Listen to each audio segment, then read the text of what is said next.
Welcome back. The IRS pulls back on $100 billion tax shelter crackdowns. According to the New York Times, the Treasury Department is rolling back internal revenue service efforts to rein in some of the most aggressive tax shelters used by multinational corporations and wealthy individuals. The crackdown once projected to raise more than $100 billion over 10 years. It targeted complex schemes promoted by major accounting firms and used by companies like Occidental Petroleum and AT&T. Industry groups and Republican lawmakers lobbied heavily against the enforcement push. In April, the IRS rescinded rules requiring companies to disclose these strategies, making audits harder. It also eased penalties on certain abusive shelters, even as courts had struck down some of the tactics. Former IRS Commissioner Larry Gibbs called congressional intervention, quote, an attempt by elected officials to influence audits, warning that it politicizes the tax system. Critics say these changes allow companies to create billions in tax deductions out of thin air, while ordinary taxpayers are left with fewer options and higher burdens.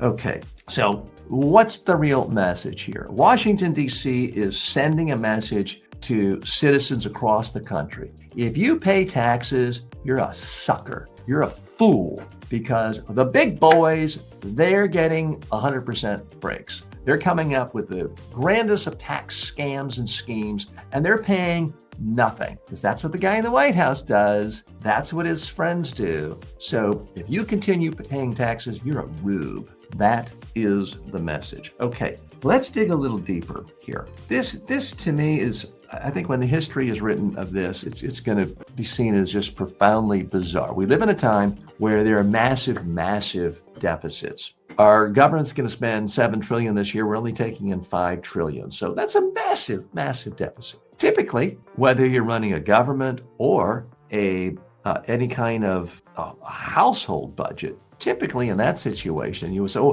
where can we get any source of money possible? And the government has a source. It's called taxation. It's agreed upon by lawmakers of both parties. And now we have a situation where really rich people, I'm not talking about someone who makes $1 million or $2 million a year. I'm talking about someone who's making hundreds of millions of dollars a year, perhaps a billionaire status. They're saying, hey, we don't want to pay any tax. Let's come up with schemes, and then let's spend, a few $1 million on lobbyists to get it so that the IRS just doesn't enforce us.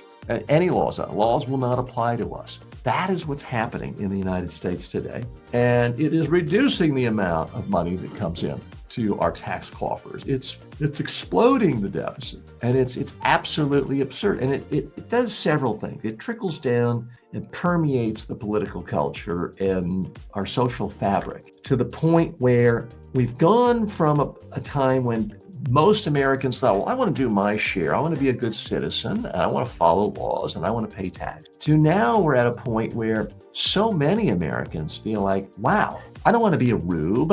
I don't want to be the only stupid person. I don't want to be the sucker. Nobody else pays taxes. Why should I? So you're seeing cheating spread. You're seeing erosion of confidence in the government. I mean, rules only work if people feel like the rules apply fairly to everyone. Because if you follow a rule and you know in advance no one else is following it, there's a label for you. There's an accurate label for you. It's called stupid. It's stupid to follow a rule if literally you're the only person doing it. If you are out on a highway and everyone's going 70 miles an hour, and you all of a sudden see a speed limit sign that says 15 miles an hour, you're going to feel too stupid to drive 15 miles an hour. Everyone's zooming past you 70 miles an hour. Furthermore, you're going to feel like you're endangering your life and your family's life if you go 15 miles an hour, because cars are going to be zooming past you so much they might run into you and kill you. I mean, I think a lot of people feel that way financially with their health. If they pay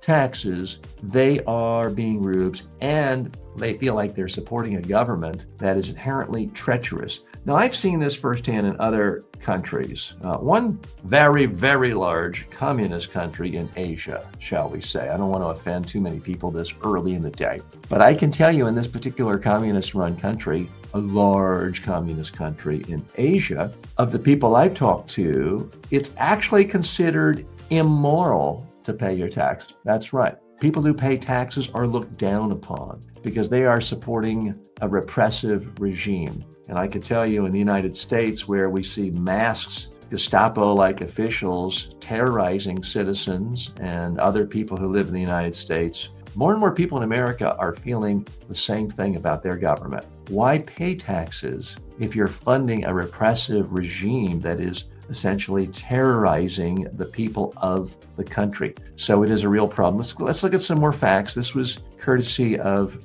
the Times. The billion-dollar tax shelters are thriving. Middle-class taxpayers are the ones who are getting audited and having to pay proportionally a lot more taxes. The IRS is retreating on instructions it was given to by Congress. Lobbyists have lobbied them, and they're saying, okay, lobbyist, you don't want me to go after your 10 rich clients who have this sketchy scheme? Okay, you win. The rollback on just enforcing the rules as they were meant to be is going to cost the U.S. government $100 billion.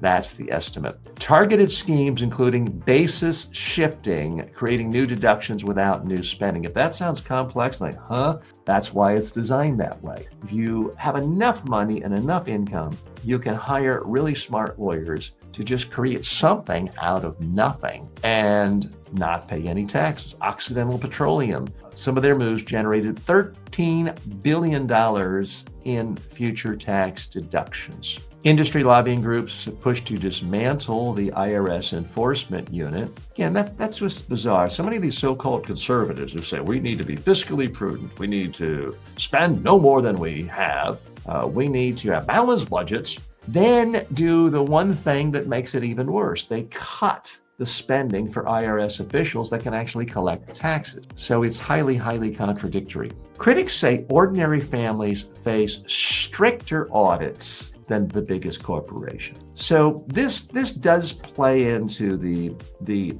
myth, and some myths can be based on reality, I guess, that the little guy, the little person, the little woman is getting screwed in America, the big fat cats are getting off. Yeah, for people who buy into that, I would say you got a lot of ammunition here with this latest story, because this is not good. Too many people who work for our federal government do not stop and think about what real message are they communicating to the public. And the message here on taxation is very clear. If you're really wealthy, you don't pay tax, or you pay proportionally a tiny, tiny, tiny percentage. We have a current occupant in the White House who brags about how smart he is for not having paid taxes for decades because of some of these phony baloney tax dodge schemes. And that is the ethos that's permeated Washington today. If you are well connected, if you're a really big billionaire, taxes don't apply to you. If you're a middle-class schmuck making $80,000 a year and you took one deduction the wrong way, you don't have a receipt for that underwear you donated to the Goodwill, well, we're going to audit you and make your life miserable. That is essentially the message, and it is a message that is breeding more and more cynicism.